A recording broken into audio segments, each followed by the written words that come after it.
What's happening in the hospital? Scary stories for the night. For a more complete immersion, I recommend using headphones. Anishenko? Anishenko? Stay in your seat.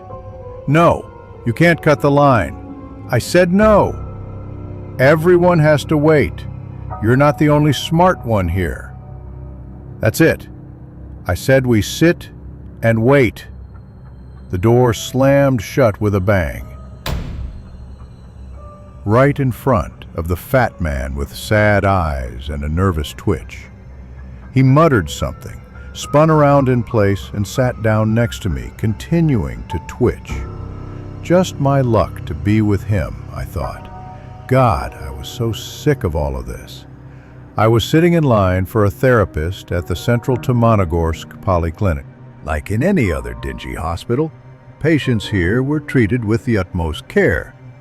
Appointments booked 3 months in advance, a non-working coat check, rude women at the registration desk, and of course, queues where you sometimes had to sit for 4 hours. I was in one such queue now, rocking on a creaky chair that should have been thrown out long ago. After another irritated movement from me, the chair creaked and wobbled, as if considering whether to fall apart under me right now. Miraculously, I caught my balance and hunched over again, in an uncomfortable position. My own patience was long gone. With nothing to do, I looked around for the 100th time. Faded posters stared back at me from the walls. One suggested washing hands as often as possible to avoid catching some nasty bug. A second one advised looking after one's mental health. Yeah, right, I chuckled to myself. This place is the last thing that would contribute to a normal psychological state. Next to the posters, the paint on the walls was peeling in intricate patterns. A black stain with torn edges had spread across the ceiling. Mold. It seemed to me that the stain had bloodthirsty teeth and was about to swallow me, along with the rest of the patients. I blinked, and the vision was gone. I've always had a vivid imagination. Since childhood, I'd seen monsters in ordinary objects, but with age, I learned to live in the real world. To be honest, I still can't say which was scarier, real life or my fantasies.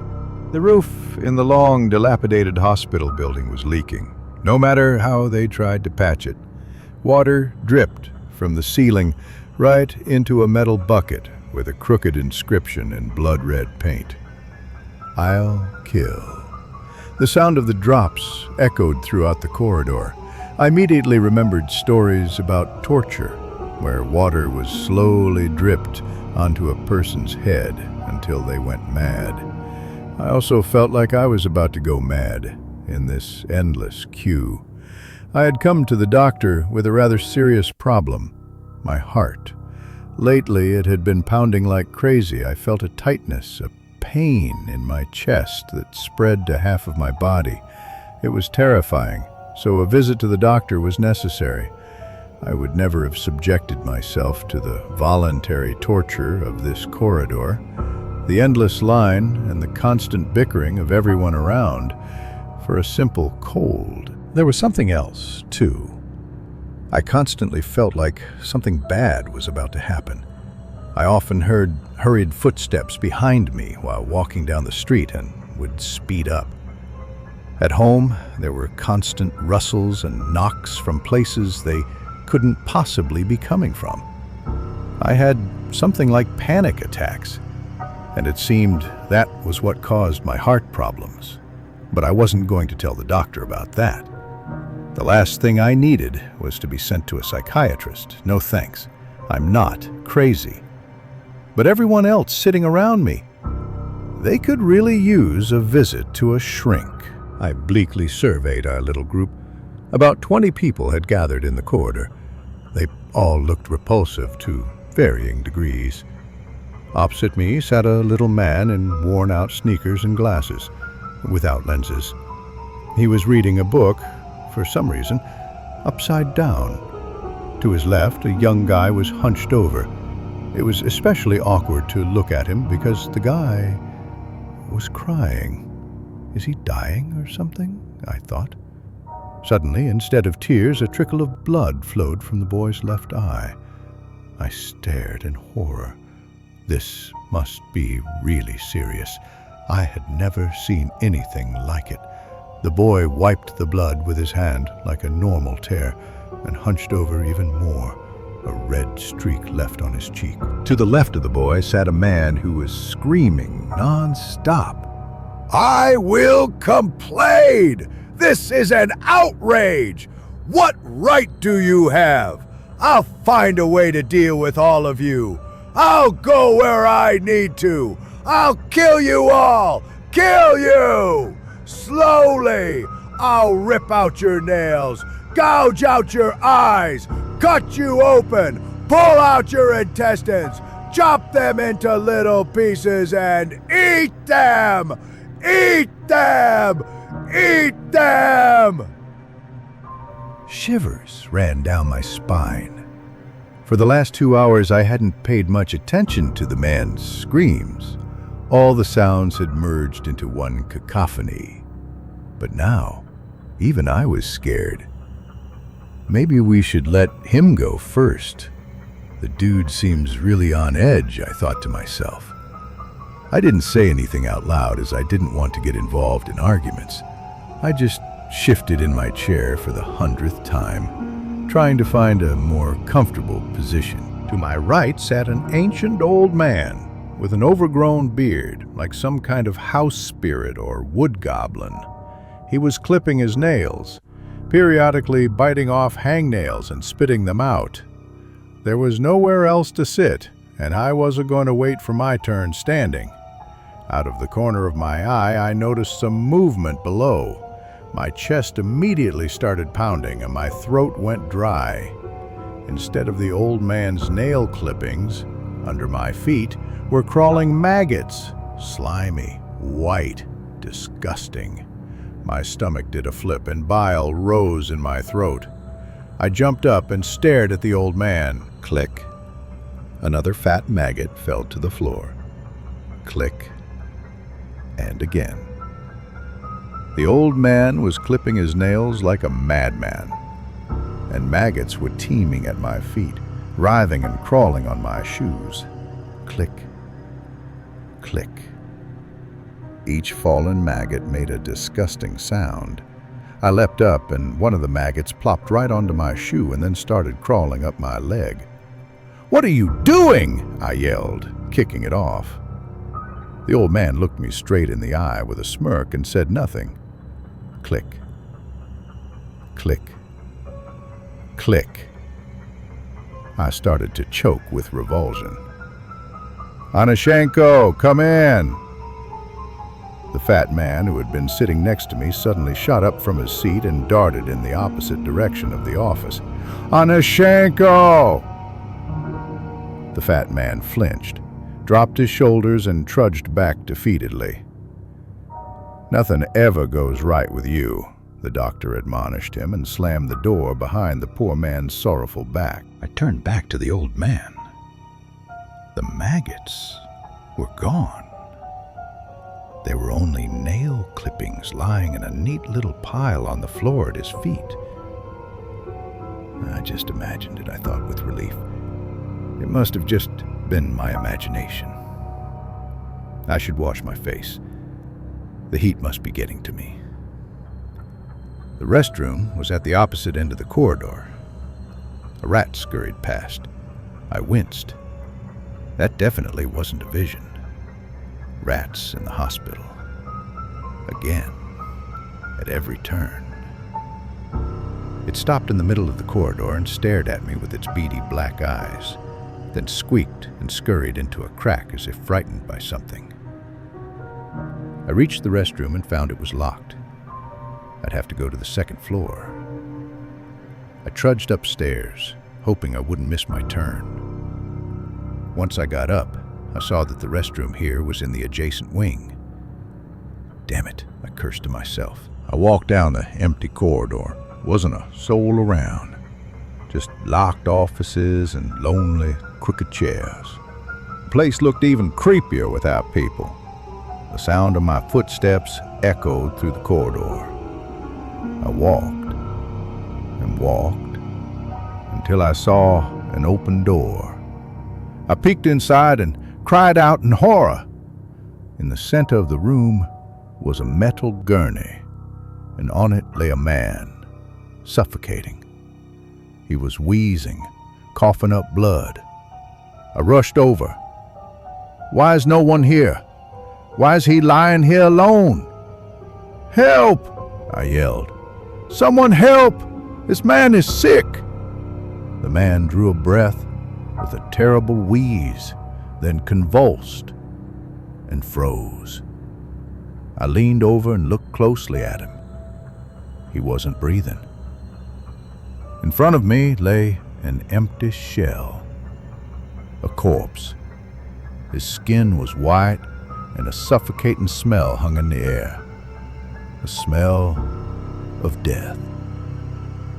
I need to get someone, the thought flashed through my mind. Maybe he needs to be resuscitated. Maybe he can still be saved. I rushed out of the room and ran. The empty corridor seemed endless. I turned right, then left. The hospital was like a damn labyrinth. Not a soul in sight. I jiggled the handles of office doors, shouted and called for help. No one answered. Suddenly I heard heavy footsteps behind me. Thank God, I thought. I turned around, but no one was there. The corridor was still empty. Meanwhile, the footsteps got closer, louder.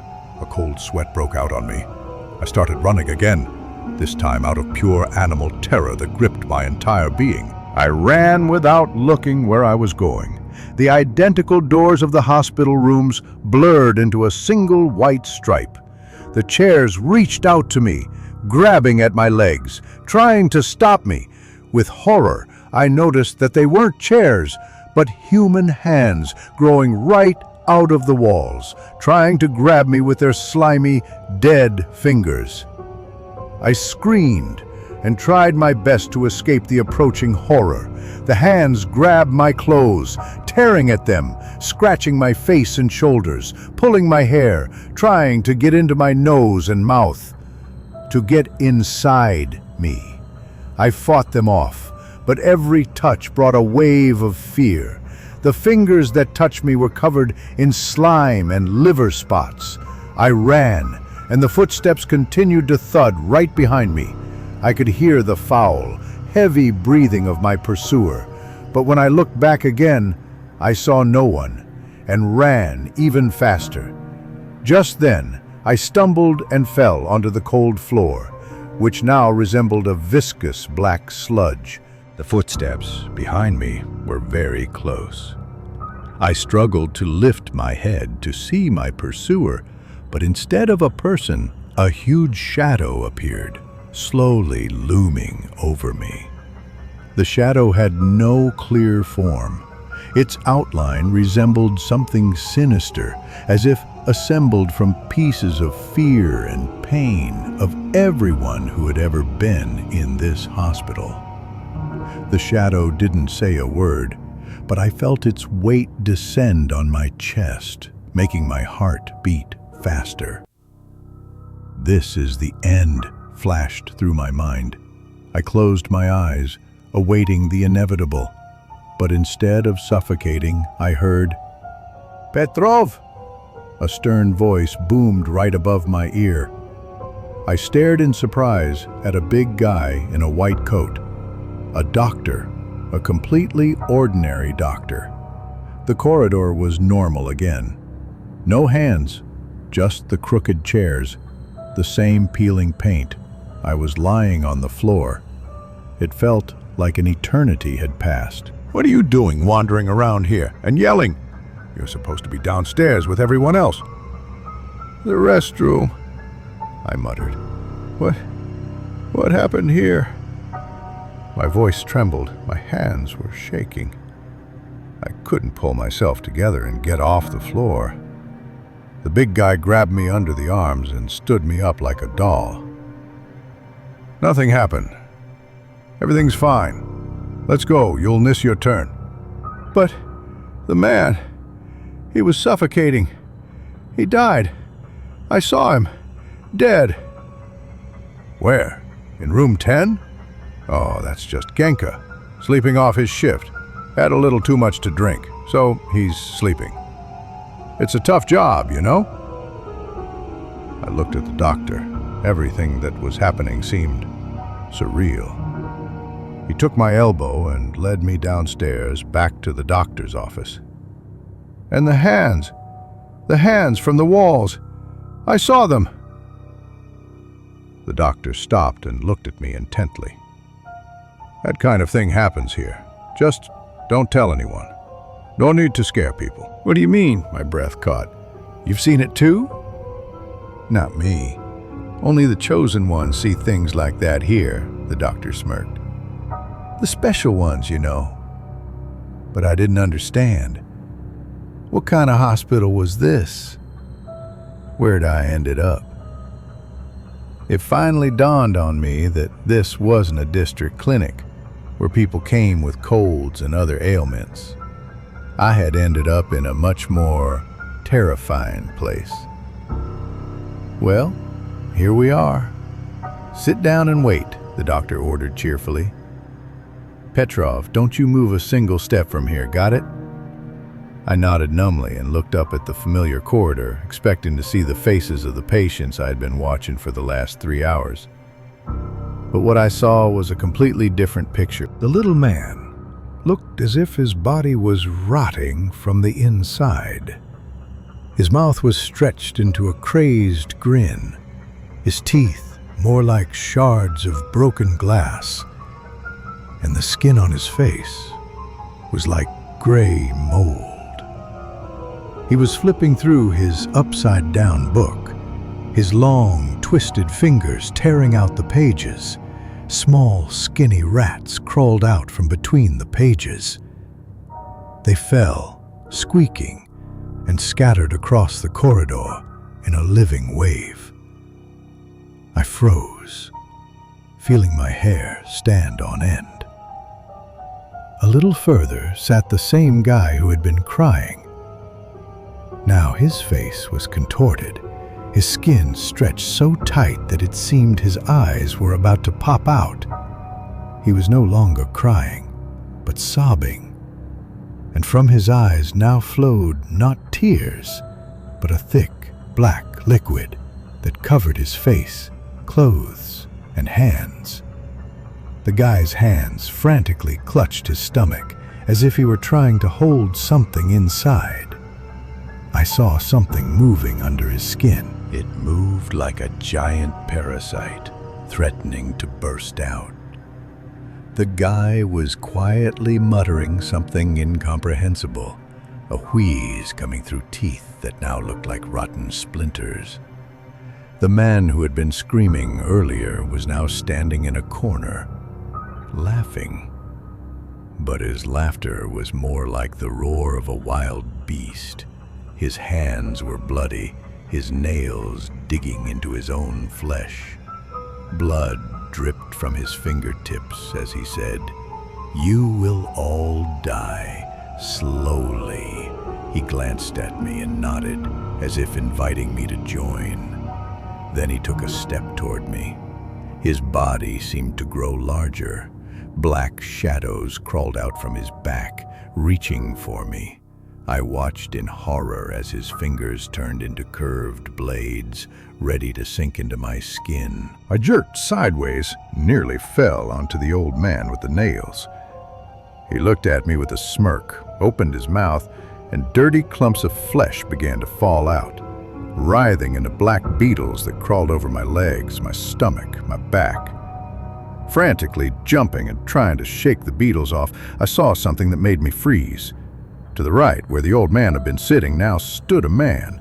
His entire skull was almost transparent, and I could see his brain moving inside, pulsating in agony. His long, forked tongue flopped onto the floor, leaving a sticky trail. The monster smiled at me with a sinister grin. I backed away, but where could I go? The doctor came up behind me and gripped my shoulder tightly.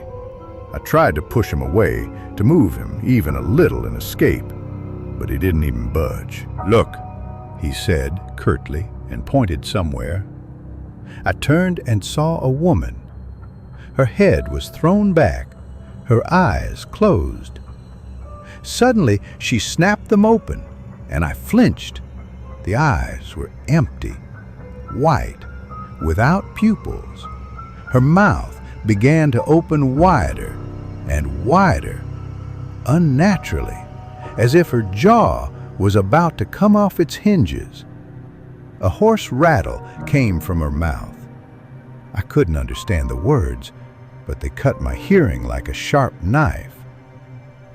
The walls became alive. They moved, covered in huge worms that writhed, trying to reach me.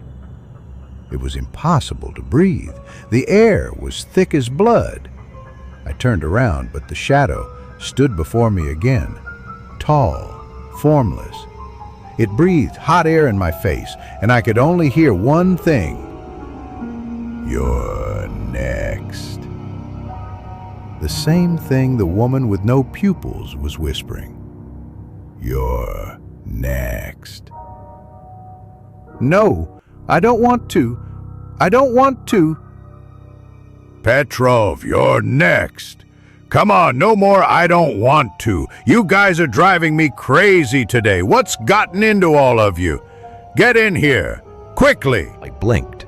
The face of a female doctor loomed before me. She gestured for me to enter the office. On autopilot, I went in and sat down.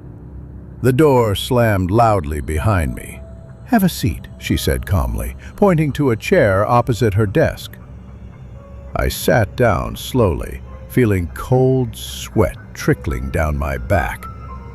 The images of those creatures were still spinning in my head. But here, in the office, everything looked normal, clean, familiar, like in any hospital. "I have some complaints," I began, my voice trembling slightly, but I tried to speak confidently. "Just now, out there in the corridor." She sat at her desk, looking straight at me, not reacting, not writing down a single word. "Aren't you going to write this down?" I frowned, feeling a growing tension. "You're a doctor, right?" Her lips twitched into a faint smile, calm but terrifyingly cold. "You think I'm a doctor?" she said quietly, without taking her eyes off me. "Well, yes." I felt the uncertainty begin to creep back in. "A doctor?"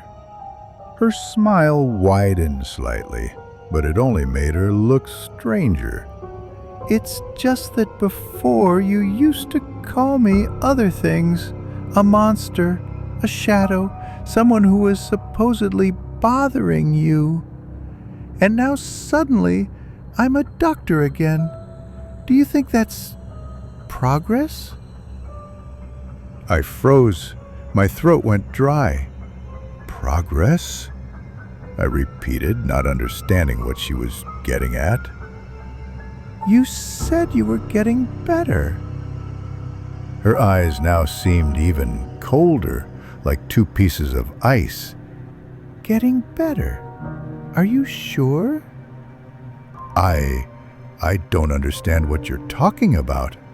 "I don't know. Maybe you'll remember where we are." Her voice sounded soft, but I detected threatening notes in it. "In a hospital?"